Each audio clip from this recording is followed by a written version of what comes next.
Good morning, America land. Good morning, England land. Good morning, everybody. And happy birthday to me. It is my birthday today. Woohoo! Check me out. I'm a little bit older and none at all wiser, which is the best way to go about aging, I'm sure. So, how the devil are you this morning? Have you got your coffee as always?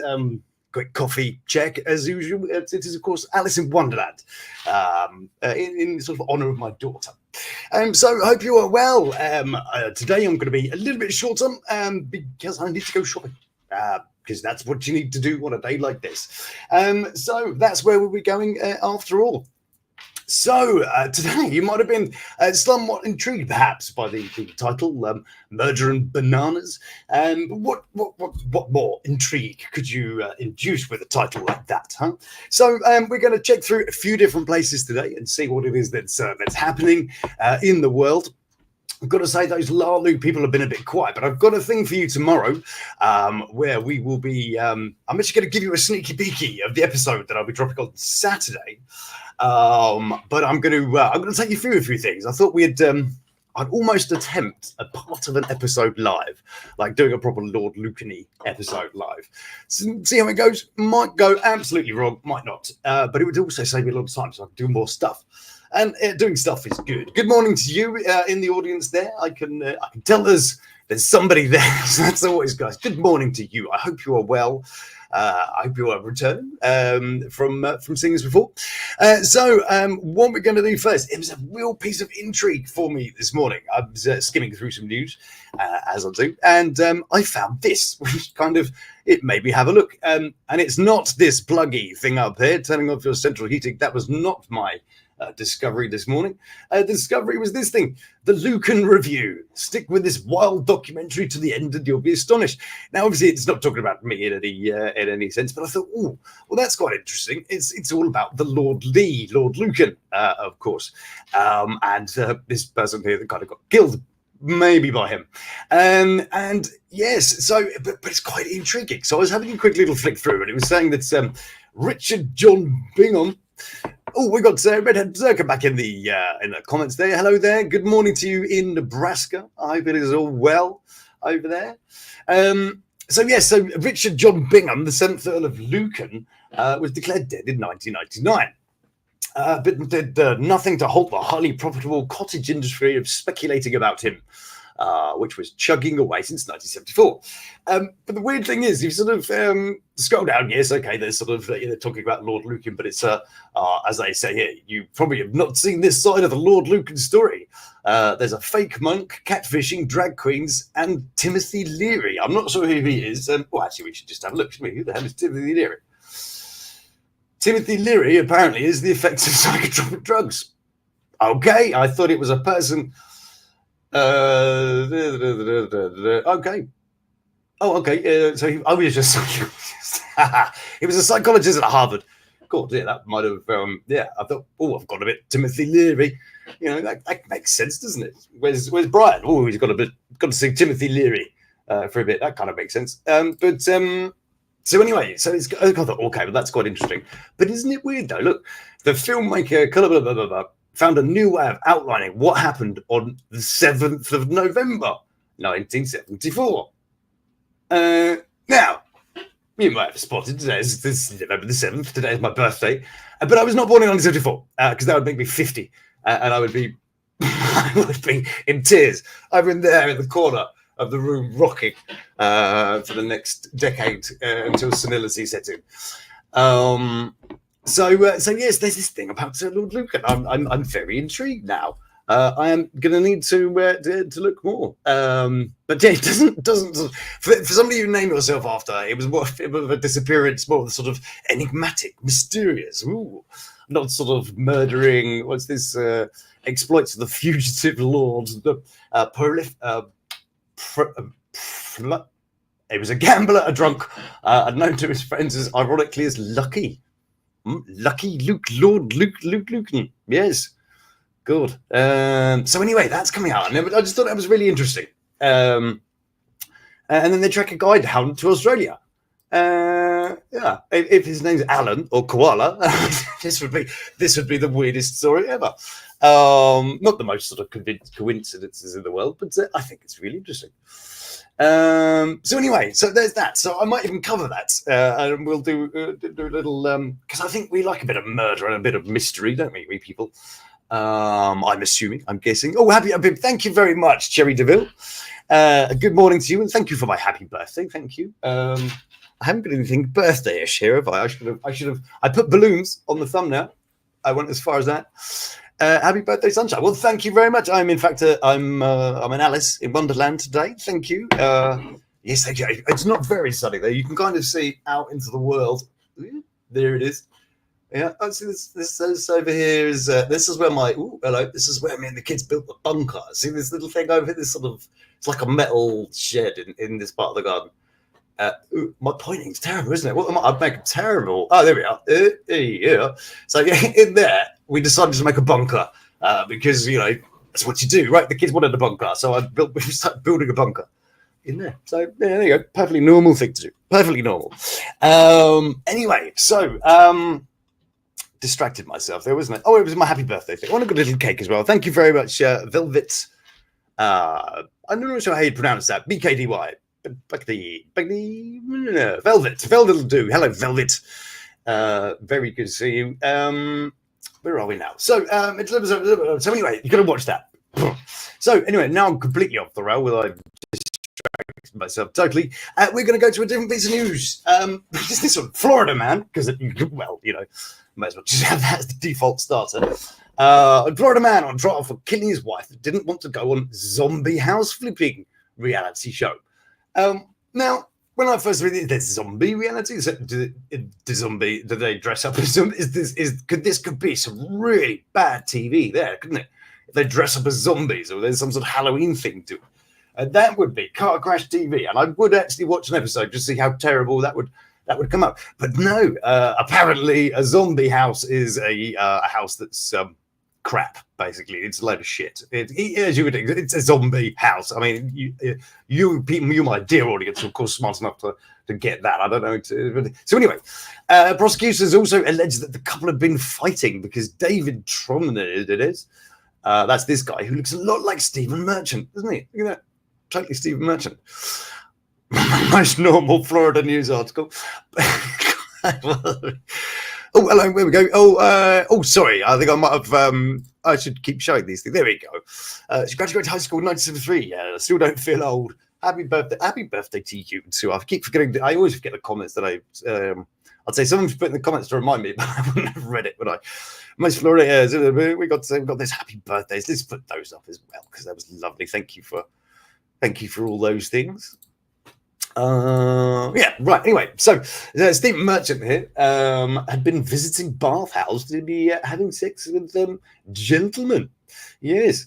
And so she basically said, I don't want to take part in it. And he said, no, you will. And so she didn't. So she fell down the stairs.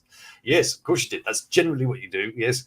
I don't want to do that. I'm going to fall down the stairs. So she's getting charged with first-degree murder of his wife, Shanti Cooper. Trons. Something in the water in Florida. I know. Do you know? Actually, I actually became ill because of the water in Florida once. There you go. There's definitely something. There is. So anyway, she reportedly walked out of a meeting with producers just a week before her death. Was it the producers that killed her? I mean, we're pinning it on old Stephen Merchant here. She looks kind of familiar too, doesn't she? She sort of looks like who's the one in that Lalu that looks like flashback Rachel? You know, Rachel from Friends when they do the 80s flashback. Kind of looks a little bit like this. And then there's the one, what's her name? Oh, Melissa. That's it. Yeah, she's Melissa. Looks like that. Maybe this is the Melissa and Joey alternate reality. And so, the lead level. Somebody act like they lead lollipops. Lead lollipops. I imagine that's the thing. Back in the old days, you know, when kids had, like in England, they many years ago, and the kids were teething. they would give them like lead toys or like, pewter gnawing tools, whatever you call it. How do you call those? Gnawing tool, whatever. They would give them that. So, these kids are turning out a little weird. Yeah, it might be the lead that we were giving these people. That's the. It's like, that guy. Go history time. The guy Louis Pasteur. The one who did all the milk thing and did all that sort of stuff. Well, he was, before he did all the stuff with milk and pasteurization, blah blah blah. He was actually worked a lot with alcohol. And he was brewing a bunch of alcohol. He's got this crazy alcohol that he thinks he can now cure rabies with. So he approaches this sort of head of I don't know, like an orphan house or workhouse or whatever it is. And he said, I really want to try out this cure for rabies, and I just want to inject it into a bunch of the children. Do you mind? And the proviso they gave him wasn't, you got to do it under, was that he wasn't actually allowed to hold the syringe himself. Somebody else had to do it. So it wasn't the fact that he was injecting them with some weird stuff it made out of alcohol that I could cure rabies with. But as long as you don't hold the syringe yourself, totally fine. Totally fine. I mean, yeah, there you go. Yes, that's bit of history fun for you there. So anyway, where were we? We were zombie house flipping, but I think the actual zombie house might be a bit more interesting. They can immediately tell it wasn't full. This was a violent attack, they said. Smith said. There were multiple injuries. There's blood all over her face and a huge wound, and there's a bruising around her neck. There's pechicha. I always get tripped up by words, and I look really stupid. Pechicha. What is that? It's broken blood vessels, which may lead to blah, blah, blah. Oh, broken blood vessels. He could have said that, really, couldn't they? They're like broken blood vessels, but they had to confuse us. They can see that scrapes on her legs from being dragged. Oh dear. He was arrested in 2018, though. This has been going on some time. He had been diagnosed with schizophrenia, but in 2022, a judge found him incompetent. So judge found him incompetent. It was generally a bit shit. After beginning receiving treatment. David Charles was murdering his wife. Is that his wife? I mean, clearly, presumably that's what's happened to him since 2018. He's aged a bit, but so murder his wife and end up naming this, giving a before and after. Yeah, before jail, after jail. They whistles a lot more when he runs in this picture. So yes, he's going to get sentenced. He always talked how he had a lot of and then pretended he was like a millionaire to people. So generally a bit psychotic. Surprisingly, that's how he made it on this show. And there you go. So that's going on now. He's currently being tried at the moment. So we'll see what happens with that. Maybe some more cheeky little details might pop up. So let's move on to the next story. Now, if you're part of the Lukan Manor, you may have noticed at the beginning of all the videos, of course, I'll say, and something or other to Lukan Manor. One of the things I said, actually, on one of the occasions, was this. I said, Maurizio Catalan's bananas to the members of the Lukan Manor. And here it, of course, it's just popped up into the news, but I thought I'd share with you. A South Korean student eats 120 grand banana artwork, saying it was hungry. There's the artwork. It is a bunch of rubbish. Of course, it is just a banana and some gaffer tape, which we love. It's some paint over here. It's in some paint. Lead poisoning. Cool. All right. Sorry, I was catching up with someone. So we got the banana. Now, the thing is with this piece of work, okay, it's got 120 grand's worth of work. But the thing is, you actually get instructions with the damn thing when you get it. Because surprisingly, that's not the original banana. Bananas go off. So you get this, you do 120 grand on a piece of artwork. It comes with instructions that you change the banana every 48 hours.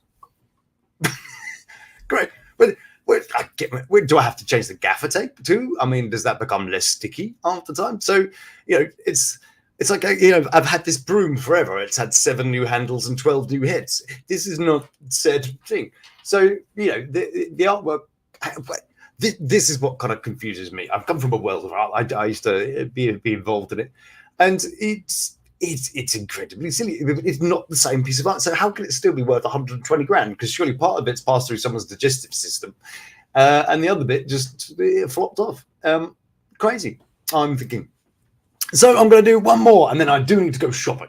I have promised myself shopping, and I've got to get around and do other stuff and see parents and my parents and things like that. So I'm stopping for just a short one and throwing that over there very clumsily. And I shall be off again. But I'm back tomorrow. Tomorrow's a really good one. I'm looking forward to tomorrow. So before I go, I thought I'd cheer us up all a little bit with some animal X-rays. Just for fun. And of course, you know that they do need to go have X-rays, and then let to put them in different positions. So I thought I'd pop this one up and would have a wee look for a little bit of fun before I go. And of course, have ourselves a hedgehog, rather gorgeous. And how do you? Surely that thing's going to dry out. How do you even? You're about to zap it now with like 7 billion gamma rays or something. Surely this is going to be nicely cooked, delightful. Get a little bit of butter in there, maybe some garlic. Oh, that would be it's being a vet's not bad, is it? Eh? Take that, huh? I thought she was wearing some tinfoil. Doesn't it look like she's got tinfoil on her face? How do you protect from those nasty tinfoil on the face? Protects you from all sort of nastiness. Oh, you look quite cute. Oh, bloody hell! How do you even? Why wouldn't? Surely you would have. Well, I suppose you've got to get a giraffe, haven't you, into one of these MRI machines? It's got to be you don't have giraffe MRI machines, do you? So I suppose that's one thing. Yeah. Well, actually, this was supposed to be more interesting. I thought that was wearing a bandana. I thought that was just like one of these street iguanas. It'd been tough times, so he joined the Crips. Oh, we got a little red popped up. Hello, little red. Happy birthday. Thank you very much. Have a wonderful year to come. Thank you. You've been great editing your videos. Well, thank you very much. That's incredibly sweet of you. Thank you so much. I'm putting out normal videos, so don't worry. I'll keep with the videos. But yes, I do doing it anyway. So see how easily distracted. That's decent keys getting jangled over here, and I'm fucking on a plane to Thailand. Fucking tiger, Jesus! Could you imagine? You're still sitting there. What the fuck? You're sitting there. What have you got for us today? And you got fucking tiger comes in. Oh, hello, chive. The chive. What the fuck is the chive? What is that? I'm in the right place. Oh, okay, right. Having spent time with my 3. Oh, thank you very much. Again, I've only got 2 kids. The third one's absent friends. But thank you so much. Thank you so much. Look at that horsey. You think there's a problem there, wouldn't you? Sort of walking. All right, Dave, have you got the what? Fucking hell, you've got a horse in your MRI. Alligator, of course. Well, I mean, it's obvious, I suppose, isn't it? You've got to stick these things somewhere. I mean, that looks like it's been whacked with a food tray. Maybe it's flown through the canteen. Someone took it out with the canteen food tray. Yeah, blimey. So, well, I suppose it's all fairly tame, isn't it? Really though, that's dinner again. That's dinner. I mean, that tuna. That's a tuna, I believe, isn't it? That's been out of the water long enough, isn't it? They'll have some nice bit of salmon, maybe a few lobster. I guess, yeah, an elephant. How the hell are you going to do an elephant? Where the hell are you going to fit that into? All right, Keith, the elephant zapper. Jesus Christ. Anyway, so that's about it. Just a little light visit over at the Manor today. As I say, I'm off and I'm going to go do a few things. Wonderful, as always, to see you. I will, of course, be back again tomorrow morning. Yes, I'm just doing this now, doing my little morning show. We're morning over there. It's afternoon in here. It is. It's actually 1, 2, 3, 4 right now, which is fantastic time. So then, my beautiful, beautiful people, thank you so much for your birthday wishes. It has been lovely, lovely, lovely to engage with you on such a wonderful day. Yes, I'm off to go and spend some money and do some silly things, and I hope you do too. You do. Just you can sort that sentence out yourself to work it out. So then, it's me forgetting that line again. So drink the coffee while I stall and remember what I was going to say. There it is. So until we see you again, which will be tomorrow, stay beautiful, love the 3, and you take care of yourself.